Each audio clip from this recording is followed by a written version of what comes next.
Let me ask you something simple but quietly powerful. When was the last time you actually felt your birthday? Not just acknowledged it, not just replied thanks to a few messages, but truly felt it the way you did when you were a child. The way your heart used to thump with excitement at the sight of balloons, cake, and everyone's eyes turning towards you for one small sacred day. Now fast forward to adulthood. The same date comes and goes, but it feels like any other day. You wake up, maybe get a few notifications, maybe your mom calls, and then you move on. You tell people you don't really celebrate. You say you don't care. You say it's just another day. But is it really? Because underneath that nonchalance, underneath that casual shrug, there's often a quiet story. People who treat their birthday like a normal day aren't cold, emotionless, or detached. In fact, often they're the most reflective ones, the ones who have learned to hide their expectations because disappointment taught them to.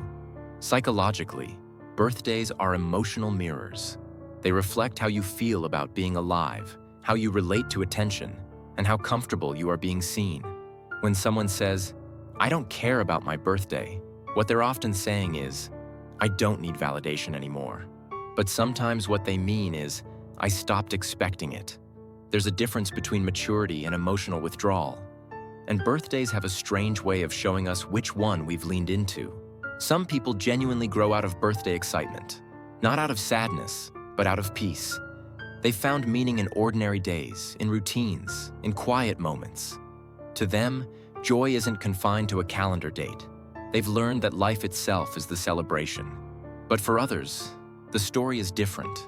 For them, birthdays are quietly complicated. They might bring up subtle anxiety, not because of age, but because of memory. Maybe birthdays remind them of moments when they felt forgotten. Or maybe they once cared too much and got hurt by unmet expectations. So instead of saying, "This year I hope someone remembers," they say, "It's just another day." It's protection disguised as indifference. When we feel repeated emotional letdowns, the brain begins to lower the bar. It's called emotional self-protection. You reduce anticipation to avoid disappointment. You teach yourself not to hope too loud. And while that might sound sad, it's actually a form of emotional intelligence, a way of maintaining balance. The brain prioritizes stability over excitement when excitement has often led to pain. But here's the twist. Over time, that same self-protection can quietly dull joy. The heart that once shielded itself becomes a little too careful. You start walking through your own life like a guest at someone else's party. Polite, observant, but distant. Think about how many people smile and say, "Oh, I don't really do birthdays." But later they quietly replay the day in their mind, noticing who didn't message, who forgot, who said nothing. We all do it, even the ones who claim they don't care. Because caring is human. Even pretending not to care is a form of caring. Just inverted, compressed, hidden under a shell of composure. Psychologists call this avoidant validation behavior. It's when you convince yourself you don't need recognition because part of you fears not getting it. Sometimes people treat their birthday like any other day, not because they're detached, but because they've made peace with disappointment. They've traded excitement for control. But control has a cost. Underneath the calm surface of, "It's just another day," lies an emotional truth. We all want to be seen. Not praised, not celebrated in grand gestures, but seen genuinely. There's something deeply symbolic about birthdays. They mark existence itself, the one day a year that belongs entirely to you. Not for what you've achieved, not for who you're with, but simply because you exist. And for many people, that reminder brings mixed emotions. Some feel gratitude, others feel loneliness. Some feel both at once, like a strange cocktail of nostalgia and indifference. Because birthdays remind us of time, how far we've come, and how far we haven't. For some, treating their birthday like a normal day is their way of staying emotionally grounded, keeping time from feeling too heavy. If I don't make it a big deal, they think, then it won't feel like another year slipping away. In childhood, birthdays connect us to belonging. But in adulthood, that spotlight can feel strange. Many adults quietly wrestle with the tension between wanting to be noticed and wanting to avoid seeming needy. When you grow up being the responsible one, the strong one, or the giver, your mind internalizes a message. Your joy comes second. You learn to downplay your needs. You become the one who remembers everyone else's day but forgets your own. Over time, your birthday starts to feel irrelevant. You're not even sure what you'd do if someone planned something big. It feels awkward, maybe unnecessary. But the truth is, that discomfort with being celebrated isn't humility. It's emotional fatigue. Deep down, many of these people still crave to feel seen, but not in the loud way. They don't want attention. They want understanding. They want someone to remember not just their date of birth, but who they've been becoming all year. The more emotionally self-reliant you become, the harder it feels to receive love without suspicion. So birthdays become neutral zones, places where vulnerability would normally surface but gets replaced by practicality. It's fine, you say. Let's just get through the day. But behind that quiet tone, the mind is processing dozens of emotions. Nostalgia for childhood excitement, subtle sadness at lost connections, gratitude for survival, and a soft longing for simplicity. Even if you think you've outgrown birthdays, part of you still remembers what it felt like to be celebrated without hesitation. Psychologists call this temporal self-awareness. The moment you look back at who you were a year ago and measure the gap between who you wanted to be and who you are now. Sometimes that gap is uncomfortable. That's why birthdays feel like mirrors, not parties. If you've ever felt strange about your birthday, like you're supposed to feel something you don't, know that it's normal. You're not ungrateful or detached. You're simply aware. Aware that time is moving. Aware that validation feels different now. Aware that celebration means something deeper than cake and candles. Because birthdays aren't really about age. They're about meaning. When you were a kid, your birthday was about the world recognizing you. When you're an adult, it's about you recognizing yourself. It's less about presence and more about presence. Less about who shows up and more about how much of you has shown up in your own life. Maybe we've stopped trying to be celebrated by the world and started learning how to make peace with our own journey. There's something sacred about that. The quiet surrender of no longer waiting for recognition, of no longer measuring your worth by how loudly others applaud. You start realizing that growth isn't always meant to be witnessed. Sometimes it's meant to be felt. But even within that peace, there's still a soft, nearly invisible longing that lingers in the background. That whisper that says, I hope someone still remembers. It's not neediness. It's not weakness. It's simply human. Because no matter how self-aware or independent we become, some part of us still craves to be remembered. To be seen not because we reminded anyone, but because someone chose to remember. That's the paradox of emotional evolution. You can be genuinely content and still crave connection. You can have found peace in solitude and still miss the thrill of being noticed. You can be deeply grateful for your own company and still wish someone else had shown up. And that's okay. That's not regression. That's the beautiful, complicated truth of being human. Learning to hold two feelings that seem opposite, but coexist perfectly. Because emotional maturity isn't about becoming untouched by longing. It's about understanding it. It's knowing that missing connection doesn't erase your self-worth, and that wanting to be seen doesn't mean you're not strong. It's realizing that peace and desire can live in the same heart. So when someone treats their birthday like a normal day, it doesn't mean they've stopped caring. It doesn't mean they're numb or that life has lost its spark. It simply means they've learned that joy isn't something that needs to be scheduled. It's not confined to one day of the year or to the attention of others. It's something softer, something you carry quietly in the way you wake up and choose to keep showing up for yourself, day after day. Maybe your celebration now looks like brewing your morning coffee a little slower. Maybe it's walking through old streets, replaying memories that used to hurt and realizing they no longer do. Maybe it's finally forgiving yourself for the things you thought you'd never move past. Maybe it's just being alive and aware, not rushing, not comparing, just breathing. Because sometimes the loudest celebration is the one no one sees, the one where you don't need candles or cameras, just a moment of honesty with yourself. A quiet acknowledgement that you've made it another year through everything you thought might break you. That's the softest kind of celebration. Invisible, but real. It doesn't demand attention. It just exists, steady and sincere. It's the way your shoulders finally relax after years of carrying expectations. It's the way you stop waiting for people to show up perfectly and start appreciating them for trying. It's the way you learn that fulfillment doesn't come from the world noticing you. It comes from you noticing yourself. When someone spends their birthday quietly, they're not rejecting joy. They're redefining it.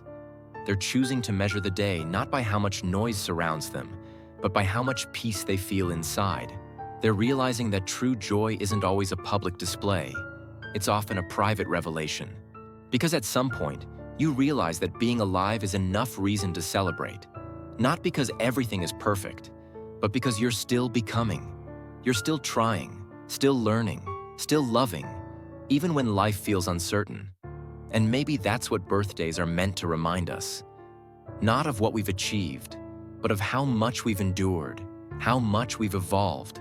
So if this year your birthday feels quieter, softer, lonelier even, maybe it's not emptiness you're feeling. Maybe it's growth. Maybe it's peace disguised as silence.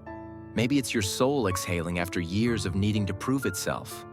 Because when the world stops celebrating you, and you still find reasons to celebrate yourself, that's not loneliness, that's liberation. And that's what emotional evolution really is. Learning to find meaning in the quiet. Learning to carry joy in the ordinary. Learning to let peace be enough. That single, quiet realization marks a powerful turning point. One of the softest, yet most profound forms of maturity. It's not loud. It doesn't announce itself. It's the kind of growth that happens in silence, in the spaces between expectations, in the pauses between years. Because somewhere along the long, winding road of growing up, we begin to notice a shift. The things that once made us feel seen, the gifts, the parties, the social media posts, the people who remembered first, they begin to lose their glow. It's not that they stop mattering entirely, it's that they no longer define our worth. What starts to matter more are quieter questions, deeper ones. Did I live this year in a way that felt true to who I am? Did I keep the promises I made to myself? Did I love sincerely even when it hurt? Did I grow, not in numbers or status, but in kindness, in understanding, in patience?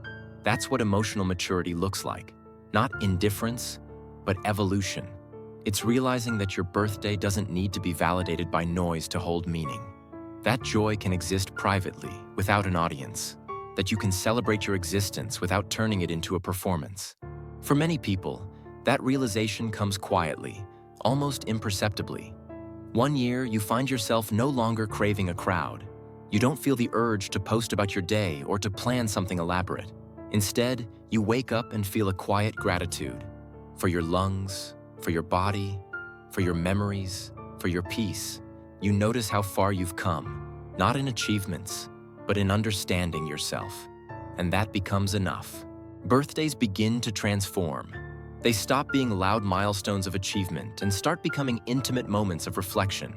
It's not that people stop caring about them. It's that their definition of celebration changes shape. What once required balloons, noise, and validation now lives in the smallest gestures. A morning coffee alone in sunlight, a walk through familiar streets, a playlist that feels like home, a handwritten note to yourself saying, "I'm proud of you, even if no one else says it." That quietness isn't loneliness. It's clarity. It's a realization that peace has its own kind of beauty, one that doesn't need to be seen to be real, because joy, at its purest, doesn't always look like laughter. Sometimes it looks like relief. The relief of no longer performing, of no longer needing to be enough for anyone else. Maybe celebration now looks like cooking your favorite meal without rushing, or calling that one person who feels like home, or watching the sunset and realizing that despite everything, you made it through another year, bruised but still open, tired but still hopeful. It's not the bright, glittering joy of fireworks and parties. It's the soft, grounding joy of solitude, a joy that whispers instead of shouts, a joy that says, "I belong to myself now." Because at some point, you begin to see birthdays differently. They stop being checkpoints of success and start being mirrors. You look into them not to count what you've gained, but to notice who you've become. You see the parts of you that healed quietly when no one was watching, the ways you kept showing up even when you didn't feel strong, the lessons you carried forward without needing to prove anything. And maybe that's the truest kind of celebration. The kind that doesn't depend on anyone's recognition. The kind that says, this life is mine. It's imperfect, but it's mine. The kind that honors growth, not gifts. So when someone spends their birthday in stillness, not surrounded by people, but by presence, it's not sadness. It's a reclamation. It's them saying, I'm okay with where I am. I'm not chasing applause. I'm simply grateful to still be here. That is the quiet joy of maturity. Not needing the world to notice your light, to know that it's shining. We often mistake quiet for emptiness, as if stillness means something is missing. But silence can be sacred. It's the space where you finally hear your own thoughts without the noise of expectation. It's where you stop performing and start simply being. In a world obsessed with expression, being still can feel rebellious. But stillness isn't avoidance. It's awareness. It's the moment when your inner world finally starts matching your outer one. When your values and your actions begin to align, you start feeling a deeper kind of peace. The kind that doesn't depend on applause or approval. That's real fulfillment. Not loud, not flashy, but quietly powerful. So when someone spends their birthday quietly, no party, no big announcement, maybe just a small meal or a solo walk, it's not necessarily sadness or apathy. It's alignment. It's the moment they stop chasing what birthdays are supposed to look like and instead honor what they actually need. Maybe this year they don't need noise. They need rest. Maybe they don't need validation. They need presence. Maybe they're not trying to be mysterious. Maybe they're just tired of pretending. And yet, even in that calm, there's a quiet ache that lingers underneath. Because being human means holding contradictions. It means that while you genuinely appreciate your solitude, a part of you still wishes someone would break through it, just to say, you matter. There's this unspoken wish that someone would remember without being reminded, that someone would plan something small, not because you asked, but because they noticed you deserved it, that someone would meet your silence with effort, not distance. So when birthdays come around, many of us end up in that strange emotional in-between, half at peace, half yearning, half content, half craving something more. It's not weakness, it's humanity. We all carry that paradox, the desire to be seen and the fear of needing to be. We want to seem unbothered, to prove we're emotionally independent, yet we still hope someone cares enough to show up anyway. That tension is what makes us real, because love, in its truest form, doesn't need a grand gesture. Sometimes it's just someone showing up, quietly, consistently, without being asked. And when that happens, silence feels less like emptiness and more like safety. So if you find yourself spending your birthday in quiet reflection, not sad, not excited, just still, maybe that's not a problem to fix. Maybe it's a moment to honor, because peace doesn't always look like celebration. Sometimes, it looks like understanding yourself a little more deeply than you did the year before. Sometimes, it's realizing that even if no one else says it, you can whisper it to yourself. You made it. You're still here. You're still becoming. We all have it. That quiet, almost unspoken longing to be noticed without asking, to be remembered without reminding, to be celebrated not because we demanded attention, but because someone simply felt our presence enough to care. It's a subtle ache we carry in the background of our lives, the wish to be seen, not for what we do, but for who we are when we're not performing. Even the most self-aware among us, the ones who talk about boundaries, healing, and independence, even they crave connection. They just learn how to crave quietly. No matter how emotionally mature or grounded we become, we never really outgrow that childlike hope that someone, somewhere will think of us first. We don't lose the need for love. We just get better at pretending we don't need it. And then birthdays arrive. Soft, loaded, complicated. If the past year has been kind, birthdays feel like milestones. A moment to pause, smile, and whisper, "I'm growing." But if the year has been confusing, heavy, or full of unanswered questions, birthdays can feel like mirrors. They reflect everything we've avoided, the versions of ourselves we've outgrown but haven't buried, the dreams we postponed, the people we miss but won't text, the emotions we numbed just to survive. It's not always celebration. Sometimes it's confrontation. Not with others, but with your own timeline. Because birthdays quietly whisper, "Another year has passed. Where are you now?" And sometimes you don't have an answer. And that's okay. That's why some people downplay the day. They don't hate birthdays. They just don't know how to feel about them anymore. It's not indifference. It's tenderness. It's a form of self-protection, a way of saying, "I'll process when I'm ready." They blend the day into the rest of the week because the spotlight feels too bright when you're still trying to find your reflection. There's something deeply human about that, about wanting to be seen, but only when it feels safe, about wanting to celebrate, but only when it feels real. So if this year your birthday feels quieter than usual, if the candles don't excite you and the messages feel strange, know that you're not alone. You're simply living the part of life where growth isn't always visible. Sometimes, the most honest celebration is just existing, surviving another cycle, still curious, still learning, still here. Because not every birthday needs fireworks. Some just need peace, and the gentle knowing that you're still becoming.